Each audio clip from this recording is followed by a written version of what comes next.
하나님 말씀은 갈라디아서 6장의 말씀을 보겠습니다. 신약 성경 갈라디아서 6장입니다. 309페이지입니다. 1절에서 5절까지 말씀 보겠습니다. 1절에서 5절까지입니다. 제가 먼저 1절 읽겠습니다. 형제들아, 사람이 만일 무슨 범죄한 일이 드러나거든 신령한 너희는 온유한 심정으로 그러한 자를 바로잡고 너 자신을 살펴보아 너도 시험을 받을까 두려워하라. 너희가 짐을 서로 지라. 그리하여 그리스도의 법을 성취하라. 만일 누가 아무것도 되지 못하고 된 줄로 생각하면 스스로 속임이라. 각각 자기의 일을 살피라. 그리하면 자랑할 것이 자기에게는 있어도 남에게는 있지 아니하리니. 같이 읽읍시다. 각각 자기의 짐을 질 것이라. 아멘. 네. 우리 함께 신앙을 고백할까요? 사랑하겠습니다. 그렇게 고백합시다. 그냥 하나님께 고백하면 돼요. 섬기겠습니다. 그렇게. 격려하겠습니다. 사랑하며 섬기며 격려하는 그런 우리 아름다운 신앙의 공동체가 되기를 주의 이름으로 축복을 드립니다. 종종 뉴스나 매스컴을 통해서 고위공직자들이나 또 정치인들이 아주 실망스럽게 부정과 부패에 연루되었다는 그런 뉴스를 접할 때가 있습니다. 여러분들은 그런 뉴스를 보면 어떤 감정이 드시나요? 좀 더 실질적으로 가까이 주위에 있는 사람들 중에 어떤 잘못이 드러나고 또 범죄한 일이 밝혀질 때에 어쩌면 내가 믿었던 사람인데 특별히 교회 안에서 신뢰할 만한 사람이었는데 그가 범죄한 일이 드러날 때에 우리는 어떤 반응을 보이는가요? 여러분들은 어떻게 반응하시나요? 사람들은 두 가지 반응을 해요. 특별히 오늘 본문은 갈라디아 성도들에게 보낸 편지거든요. 교회 안에서 믿고 신뢰했는데 그 믿고 신뢰했던 사람의 허물과 죄악과 실수가 드러날 때에 우리는 어떻게 반응해야 되는가? 보통 사람들은 두 가지 반응을 해요. 첫 번째 반응은 막 분노합니다. 어떻게 저럴 수가 있어? 왜냐하면 믿었었는데 그 믿음이 실망감으로 다가오고 그로 인해서 화가 나고 분노하게 됩니다. 그러나 그런 분노와 비난, 어떻게 저럴 수가 있어 라고 하는 말 뒷면에는 나는 안 그래 라는 마음이 도사리고 있습니다. 나는 안 그런데 저 사람 어떻게 저럴 수가 있어? 내가 참 이해가 안 되네 라는 마음이 도사리고 있습니다. 그러나 사실 정말로 나는 저 사람과 다른 사람일까요? 아무튼 어떤 범죄할 만한 일이, 어떤 범죄한 일이 드러날 때에 사람들은 제일 먼저 보이는 반응 중에 하나가 비난하고 분노합니다. 또 다른 반응이 있습니다. 그 또 다른 반응은 그냥 모른 채 합니다. 덮어두고 넘어가려고 합니다. 왜냐하면 그 죄라는 것이 더러운 거거든요. 그래서 덜 추워내면은 그게 막 오물이 튀어요. 하수구를 휘저으면 깨끗해지는 것이 아니고 더 더러운 찌꺼들이 올라오기 때문에 그냥 가만히 덮어두고 그렇게 넘어가는 것이 더 현명하다고 생각되어집니다. 그래서 어떤 사람들은 그냥 몸본 채 하고 넘어가려고 하기도 합니다. 여러분, 이런 허물과 죄에 대하여 어떻게 처리하느냐가 그 공동체의 건강한 미래가 달려져 있습니다. 사실은 정죄하고 비난하는 것도 바람직한 방법은 아닙니다. 그렇다고 해서 모른 체하고 덮어주는 것도 올바른 방법은 아닙니다. 죄의 문제를 어떻게 처리하느냐는 그 공동체의 건강을 좌우합니다. 그 죄의 문제를 처리하는 방법에서요, 저는 율법적인 방법이 있다 생각하고 또 복음적인 방법이 있다고 생각을 합니다.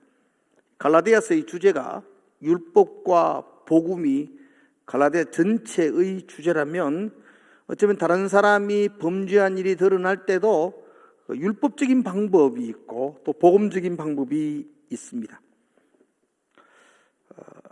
율법적인 방법으로 그 죄에 대해서 반응하는 것은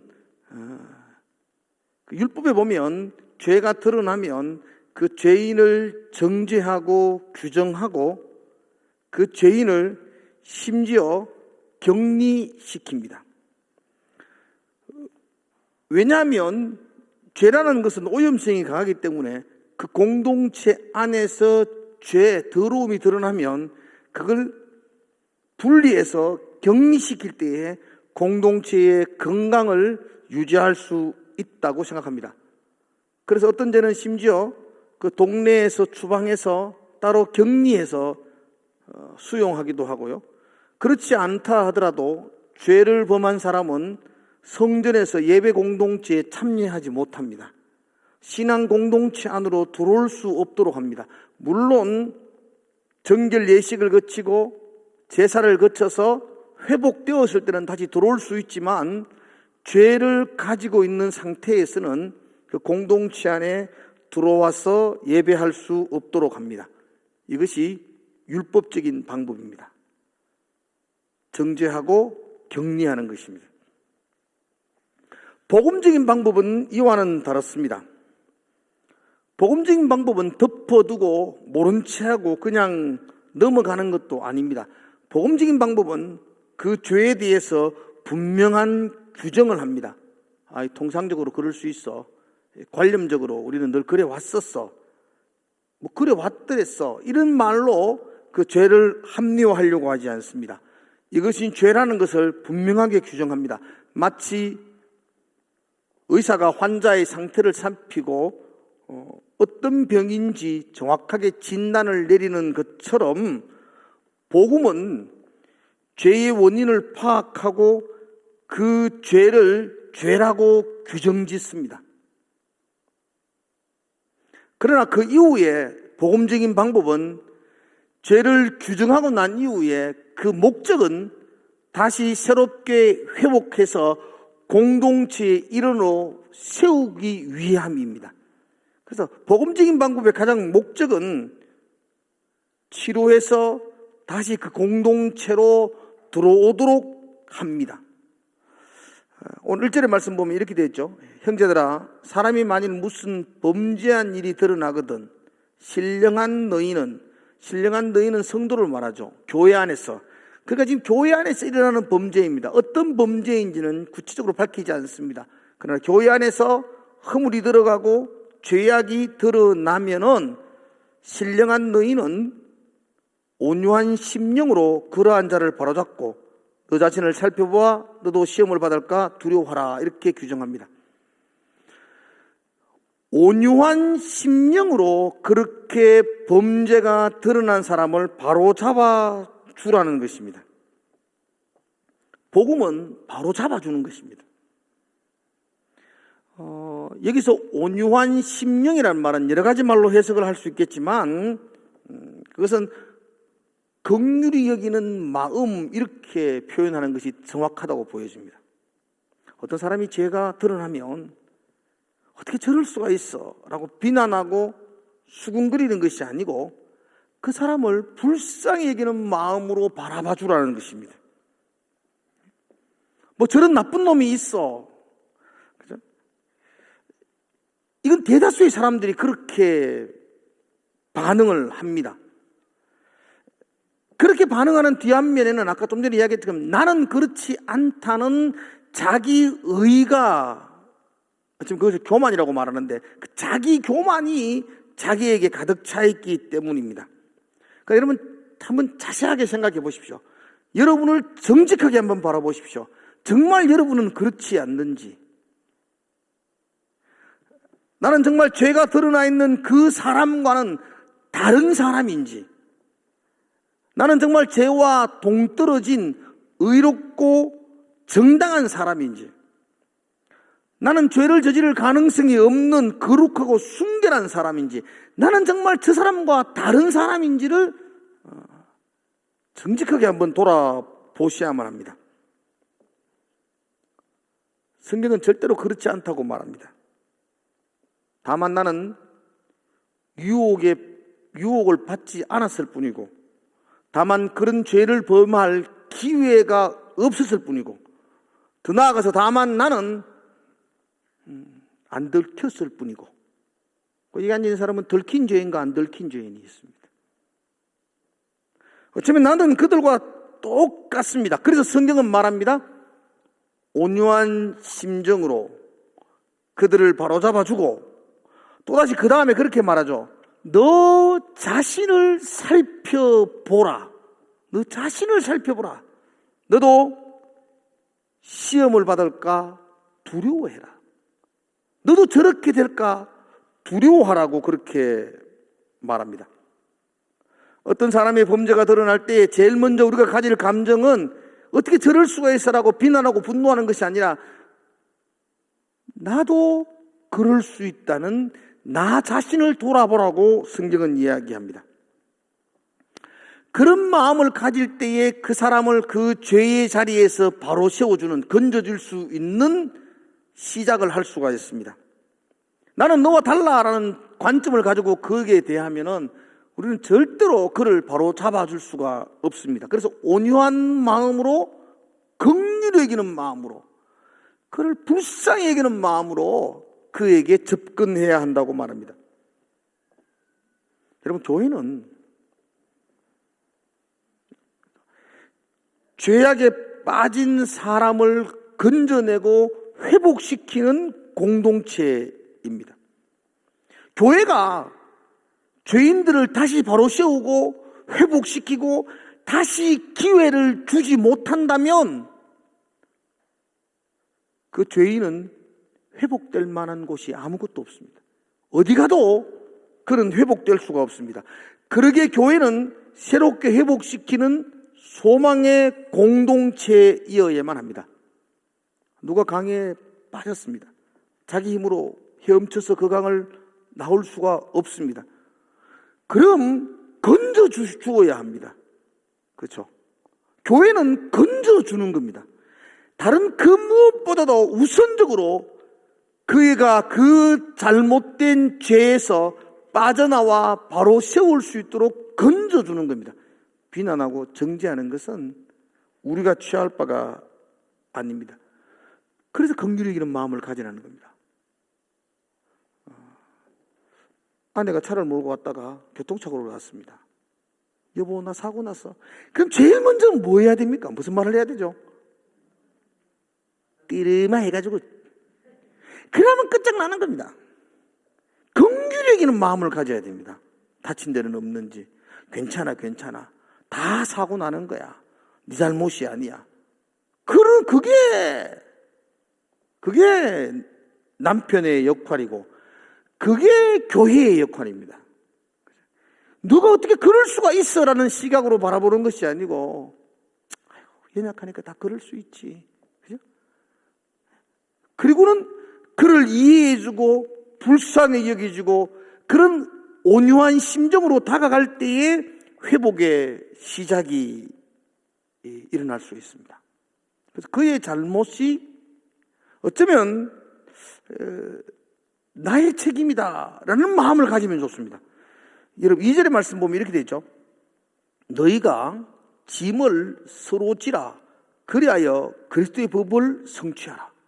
짐을 서로 지라는 겁니다. 잘못은 야가 했습니다. 그러면 네 탓이야라고 말하는 것이 아니고 그의 잘못에 대하여 나도 책임으로 짐을 지는 겁니다. 짐을 서로 지라는 겁니다. 그게 그리스도의 법을 이루는 것이라고 말씀하고 있습니다.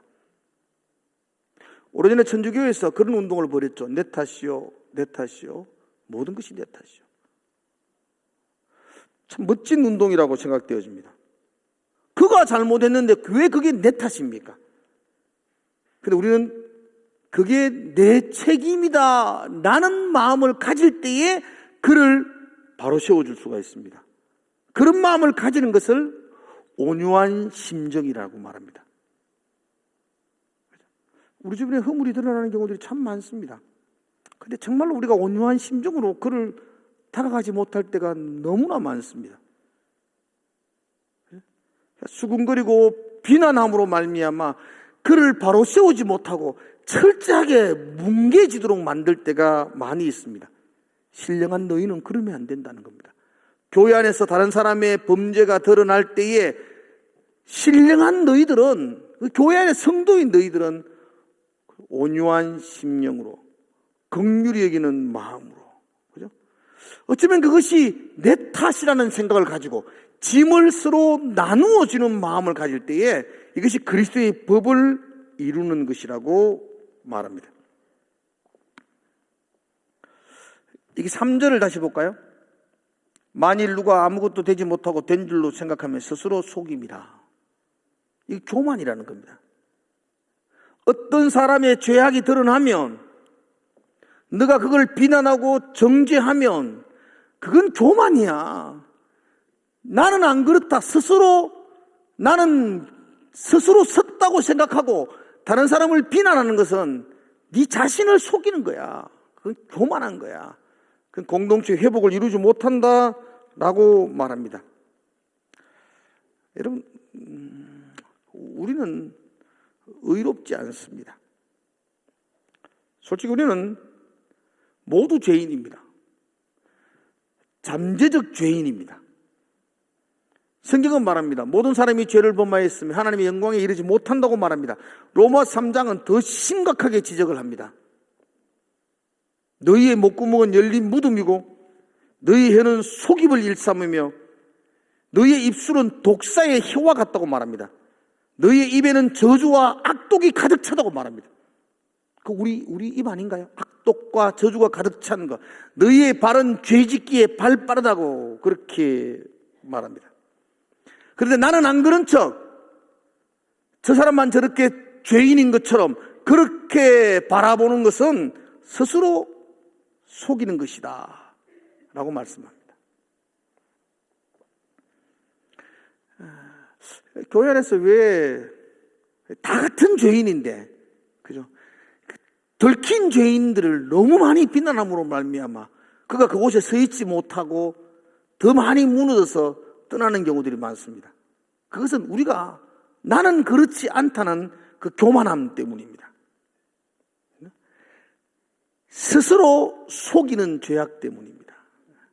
그래서 지금 사도 바울은 갈라디아 성도들에게 만일 형제에게서 무슨 범죄한 일이 드러나면 너는 정죄하고 비난하고 격리하고 그런 율법적인 방법을 택하지 말고 신령한 너희는 그를 향하여 온유한 심정을 가지고 긍휼히 여기는 마음을 가지고 함께 아파해주고 동정하는 마음을 가지고 그를 바로 세우기 위해서 노력하라고 말하고 있습니다.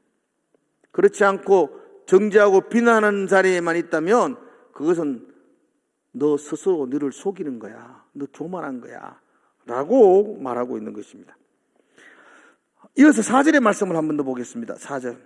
우리 4절은 같이 한번 읽어볼까요, 여러분? 4절. 자, 같이 읽읍시다. 시작. 각각 자기의 일을 살피라. 그리하면 자랑할 것이 자기에게는 있어도 남에게는 있지 아니하리니. 이 4절은 해석하기가 참 어렵습니다. 왜냐하면 이 번역이 굉장히 어렵게 되어 있습니다. 각각 자기 일을 살피라. 그리하면 자랑할 것이 자기에게는 있어도 남에게는 있지 않다. 나는 자랑할 게 많은데 다른 사람은 자랑할 게 없다. 이런 뜻 같습니다. 이러면 문맥이 완전히 달라집니다. 나는 자랑할 게 많고 다른 사람은 자랑할 게 없어. 이런 뜻 아닙니다. 이거는. 이걸 좀 더 정확한 번역, 원문 그대로 번역하면 자랑할 것을 자기 자신에게만 가질 것이고 남에게는 그렇지 않다. 이렇게 번역해 나왔습니다. 원문을 직역하면. 좀 쉽게 말하면 자랑할 게 내게만 있고 다른 사람에게 자랑할 건 없다 이러면, 예를 들면 이렇습니다. 내 자신을 내가 혼자 스스로 이렇게 보면서 나 참 멋져, 괜찮네. 요 정도까지 해야 되지. 다른 사람한테 내 멋지지, 내 괜찮지, 요렇게 할 건 없다는 겁니다. 내게는. 그렇죠? 스스로 그래도 내가 좀 짤막하고 배는 나왔지만 그 괜찮은 사람이야. 스스로 그런 마음을 가질 수는 있지만 내게서 자랑할 게 있지만 다른 사람한테 가가지고 내 참 괜찮아 이렇게 말하는 것은 그건 교만한 거라는 겁니다. 그렇게 말할 게 네게는 없다는 겁니다. 이해가시죠? 난 이 본문 보면서 우리 딸이 생각나요. 우리 딸은 늘 대학교 4학년인데 늘 학교 가기에 앞서서 거울을 보면서 영대 다니고 있거든요. 영대 여신 나가신다 그러고 나가더라고요. 지 혼자 거울 보는 거는 거울 보는 건 괜찮습니다. 어디 나가가지고 영대 여신 미친 겁니다. 그러면 이 말입니다. 이제 네 스스로에게 자랑할 것이 있는지 몰라도 다른 사람에게 네가 자랑할 게 뭐 있느냐, 네가 내세울 게 뭐 있느냐 이런 뜻입니다. 그래서 네 스스로를 살펴보라는 겁니다. 다른 사람이 범죄한 걸 보면 네 스스로를 살펴보고 네도 똑같지 않나, 네가 뭐 자랑할 게 있냐 이런 뜻입니다. 한자석에 반면교사라는 말이 있죠. 다른 사람의 잘못된 일과 실수를 거울로 삼아라는 겁니다. 나를 돌아보는. 그래서 나도 그 형편에 갔으면, 나도 그 처지에 갔으면 그렇게 될 수밖에 없었던 연약한 존재라는 걸 돌아보면 아이고 깜짝 놀라야 됩니다. 그래서 여기 1절에도 그 시험을 받을까 두려워하고 각각 자기의 짐을 지고 그렇게 말하는 거 아닙니까? 여기 4절에도 각각 자기의 일을 살피고 자기 일을 살피고 다른 사람의 잘못과 허물이 드러날 때에 그것이 나를 돌아보는 거울로 삼아라 그렇게 말합니다. 왜냐하면 그게 전염성이 있기 때문입니다. 요즘 우리는 코로나로 말미암아 전염이라는 말을 아주 굉장히 피부에 와닿습니다. 옛날에도 전염성은 전염 이런 말은 많았습니다. 앞으로 눈병이 막 전염된다 그러고 그랬습니다.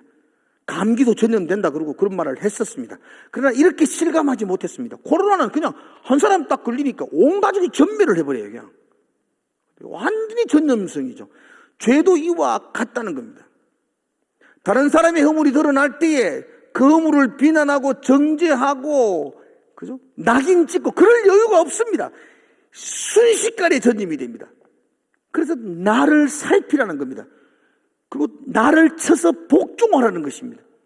시험에 들지 않도록 조심하라고 거듭 강조하고 있습니다. 5절은 그 부분을 가리켜서 각각 자기의 짐을 질 것이요.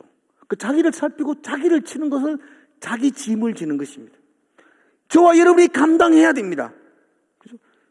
오염되지 않도록 싸워야 됩니다. 마스크는 낄 줄 알면서 죄하고 싸우면 싸우셔야 됩니다. 그죠? 코로나만 전염되는 게 두려운 게 아니고 죄가 전염되는 건 더 두려운 것입니다. 이 각각 자기의 짐을 지고 싸우시라고 그렇게 당부하고 있습니다. 우리가 예수 믿고 거듭나서 구원받은 백성이 되면 죄에 대해서 완전히 동떨어지고 죄와는 거리가 먼 그런 의로운 사람이 되면 좋겠습니다. 그렇죠? 내 죄 사함 받고서 예수를 안 뒤 모든 것, everything, 모든 게 변했으면 좋겠는데 근데 그렇지 않습니다. 여전히 내 속에 죄의 욕망이 있고 여전히 내 속에 죄에 대한 충동이 있고 끊임없이 싸워야 됩니다. 영화 중에 정직한 후보라는 영화 보셨나요? 1편도 나왔고 2편도 나왔는데 저는 봤습니다. 라미라니가 주연이 했던 재밌고 웃어서 봤습니다. 정치인인데 거짓말을 못합니다. 어떤 뭐가 부직부직거려가지고 그 다음부터는 거짓말을 못합니다. 정치인이 입에 발린 소리도 해야 되는데 그렇게 하지를 못합니다. 우리가 예수를 믿고 여러분들도 거짓말 못하죠? 그죠? 나는 조금 하는데 여러분들은 못하잖아. 정직한 후보처럼. 예, 그렇게 되었으면 좋겠어요. 죄 근처만 가도 몸이 오그라들고, 그죠? 거짓말하면 입술이 돌아가고, 그랬으면 좋겠어요. 그러면 이 문제는 아무것도 없습니다. 그런데 그렇지 않습니다. 여전히 죄의 본성이 여전히 내 속에서 살아있고, 여전히 나는 나를 쳐서 복종케 하는 싸움을 싸워야 되고, 여전히 충동을 받고 있고, 여전히 욕망 가운데 사로잡혀 있습니다. 그러기에 날마다 자기를 살펴보아야 됩니다. 나도 그럴 수 있기에 먼저는 긍휼한 마음을 가져야 되고, 나도 그럴 수 있기에 나를 쳐서 복종케 하는 각각 자기의 짐을 지는, 그죠? 시험을 받을까 두려워하는 마음으로 그 문제를 싸워야만 합니다. 여러분, 교회는 죄인들이 모인 곳입니다. 그럼에도 불구하고 교회는 죄와 끝없는 싸움을 싸우셔야 됩니다. 죄가 가득한 곳이 교회지만 교회는 죄의 문제를 해결하기 위해서 부단히 노력해야 됩니다. 그리고 교회는 죄에 대해서 해결책을 가지고 있는 공동체가 되어야 됩니다. 죄가 이곳에 와서 다시 새롭게 되어지고 회복되어지고 새 사람이 되는 곳이 교회이어야만 합니다. 교회가 죄의 문제에 대해서 아무런 해결책도 제시하지 못한다면 교회는 더 이상 교회가 될 수가 없습니다. 교회는 교도소와 달라야 됩니다. 교도소는 율법과 같은 곳입니다. 죄인으로 정죄하고 낙인을 찍혀서 격리를 시킵니다. 그러나 격리는 시킬 수 있지만 교도소는 죄의 문제를 해결하지는 못합니다. 많은 사람들이 교도소에 가서 죄에 대해서 더 전문가가 되어서 졸업을 하는 경우가 있습니다. 그래서 교도소를 학교라 그럽니다. 많이 배워온다는 거죠. 교회는 그러면 안 됩니다. 교회는 죄인들이 모인 곳이지만 그 죄에 대한 해결책이 제시되어지고, 그리고 그 죄인들을 온유한 심정으로 바로잡아서 새롭게 회복되어져서 거룩한 공동체로 다시 세워나가는 곳이 교회여야만 합니다. 그래서 교회는 소망의 공동체가 되어야만 합니다. 오늘 1절의 말씀을 중심으로 보셔야 됩니다. 형제들아, 사람이 만일 무슨 범죄한 일이 드러나거든 신령한 너희는 온유한 심정으로 그러한 사람을 바로잡아 주라, 그렇게 말합니다. 더 나아가서 너 자신을 살펴보라, 그렇게 말합니다. 너도 시험을 받지 않도록, 너도 그 죄에 전염되지 않도록 너도 부단히 너 자신의 짐을 지고 싸우라, 그렇게 말씀하고 있습니다. 그리고 중요한 건 한 가지 더 이야기하려고 합니다. 우리가 이 죄의 문제의 회복을 위해서 우리가 정말로 붙들어야 될 한 가지 더 큰 일이 있습니다. 그것은 하나님의 말씀을 갈망하며 사모하셔야 됩니다. 주의 말씀은 내 발의 등이요 내 길의 빛이라고 말씀했습니다. 그 말씀의 빛, 그 빛만이 어둠을 물리칠 수 있습니다. 어둠을 쫓아내는 방법은 없습니다. 하나님의 말씀의 빛이 비추어질 때에 어두움은 물러가고 새롭게 회복됩니다. 그러기에 저와 여러분들이 날마다 하나님의 말씀에 대한 사모함과 갈망함, 간절함을 놓치면 안 됩니다. 이게 어쩌면 자기를 살피는 방법일 수 있습니다. 어둠의 본성과 죄에 대한 욕망이 내 속에 여전히 도사리고 있기에 나는 말씀의 빛으로 나를 비추어야 합니다. 그리고 그 비추기 위해서 부단히 달려가셔야만 합니다. 여러분, 그래서 말씀을 가까이 하십시오. 그리고 사모하십시오. 말씀을 갈망하시기를 주의 이름으로 축복드립니다. 특별히 수요일 날 예배에 참석할 정도가 되는 분들은 진짜 말씀을 갈망하셔야 됩니다. 왜냐하면 교회 안에서 말씀에 대해서 별로 갈망 안 하는 사람이 교회에 오래 다니는 사람들입니다. 새로 교회 처음 오는 사람들은요, 듣는 것마다 신비롭습니다. 그래서 아이고 깜짝 놀라면서 매일매일 예배 드립니다. 오래 다닌 사람은 안 놀랍니다. 그 말이 그 말이지 뭐. 아이고 목사님 뭐 10년 지나가지고 들을 게 뭐 있나? 그렇습니다. 그래서 여러분들은 점점 어두움이 여러분의 마음을 장악합니다. 빛이 비추어지지 않습니다. 하나님의 말씀은 그렇게 호락호락하지 않습니다. 저 모태신앙이고요. 신학 공부했고요. 목사가 된 지도 30년 됐습니다. 그래도 모르겠습니다. 이게 만만하지 않습니다. 게을리하지 않았습니다. 말씀을 분석하고 본문을 연구하는데, 제가 설교하는데 한 번도 게을리한 적 없습니다. 그래도 이 말씀이 만만하지 않습니다. 그런데 대부분의 사람들은 다 안다고 생각합니다. 들을 게 없다고 생각합니다. 그리고 점점 어둠 속에 갇혀 있습니다. 그러니 교회가 교회다움을 잃어버립니다. 교회가 교도소처럼 격리하고 죄인을 비난하는 데만 그렇게 그 기능만 역할을 감당합니다. 교회가 정말로 복음적으로 온유한 심정으로 바로 세우는 일을 잘 하지 못합니다. 초대교회 유명한 우리 한국교회의 유명한 목사님 중에 길선주 목사님이 계십니다. 그분은 눈이 굉장히 안 좋아서 잘 이렇게 사람을 잘 알아보지 못할 정도로 굉장히 눈이 안 좋았다고 합니다.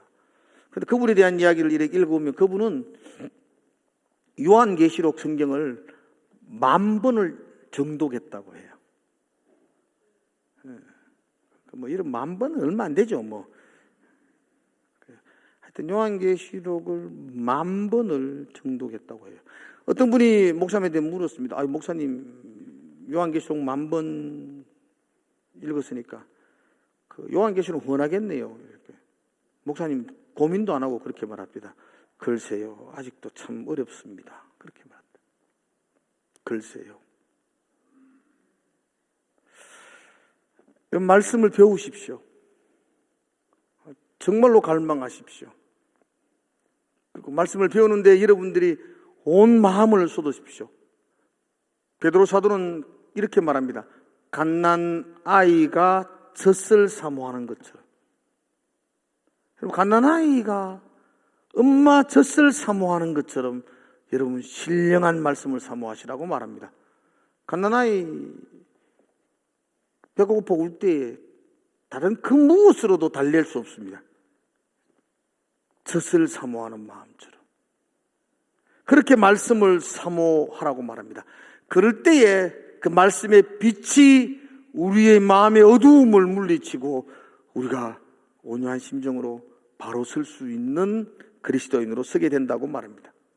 오늘 설교 제목입니다. 다른 사람에게서 범죄한 일이 드러나거든 어떻게 반응해야 되는가? 그죠?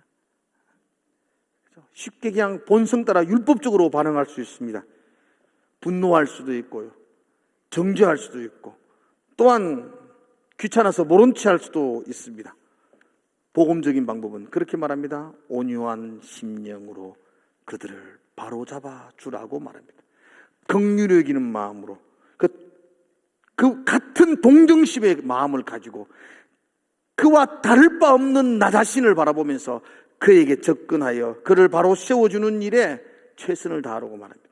네 탓이라고 말하지 아니하고 나도 그 일에 책임이 있다고 공감하고 짐을 각각 나누어지는 마음으로 그를 다가갈 때에 그죠? 그가 바로 세워질 수가 있습니다.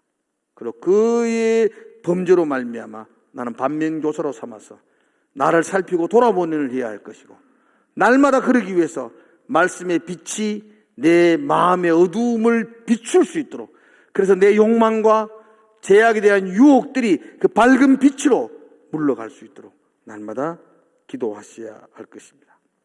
여러분, 우리 교회는 죄의 문제에 대해서 교도소와 다른 소망을 주고 회복을 주는 새롭게 시험을 주는 공동체가 되어야 할 것입니다. 그래야 교회가 희망이 될 수가 있습니다. 이 땅의 교회가, 이 땅의 여러분 성도들이 범죄한 죄인들에게 소망과 희망이 되는 그런 거룩한 공동체가 되기를 그렇게 주의 이름으로 축복을 드립니다. 기도하겠습니다. 하나님, 연약함을 고백합니다. 날마다 그렇게 흔들림을 바라봅니다. 그러나 오늘 말씀처럼 각각 자신을 살피고 또한 시험을 받을까 두려워하는 마음을 가지고 자기의 짐을 지고 겸손한 마음으로 말씀의 빛을 비추어 승리하며 한 발 한 발 나아갈 수 있도록 인도하여 주시옵소서. 오늘 기도할 때에 하나님 다시 한 번 더 그 말씀의 찬란한 빛이 우리를 비추게 하시고, 그래서 우리 속에 있는 어둠들을 물리칠 수 있게 하시고 다시 주님 앞에서 새롭게 회복되어지는 귀한 밤이 되게 하여 주시옵소서. 예수님 이름으로 기도드리옵나이다. 아멘.